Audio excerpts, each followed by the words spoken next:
À un jour d'intervalle, l'Espagne et la France, quatrième et seconde plus grandes économies de la zone euro, ont présenté leur budget 2013.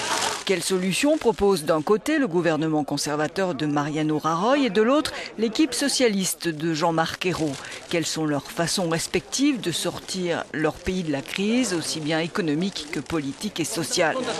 L'Espagne veut récupérer en 2013 39 milliards d'euros pour ramener le déficit budgétaire à 4,5% du PIB. En 2012, le déficit doit s'établir à 6,3%.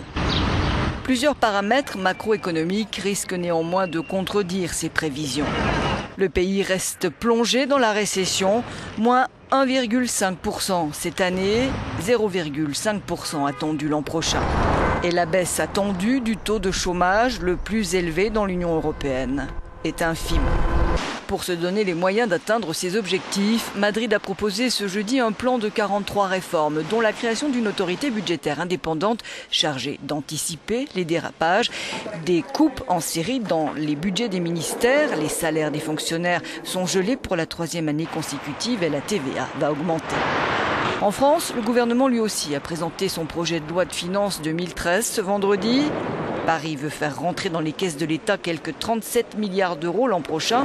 Objectif, ramener le déficit public à 3% du PIB, prévu par les traités européens, contre 4,5% en 2012. Les prévisions officielles de croissance sont positives, plus 0,8% pour 2013, contre 0,3% cette année. Mais pour beaucoup, la dette publique abyssale, près de 90% du PIB, va plomber cette frêle croissance. Un budget de combat, dit-on à Paris, qui mise plus sur l'augmentation des recettes que sur la réduction des dépenses publiques, 2 tiers, 1 tiers, alors que Madrid, pour sa part, préfère d'abord tailler dans le vif de la fonction publique. En tout cas, de part et d'autre des Pyrénées, c'est un régime sec historique que sont astreints français et espagnols.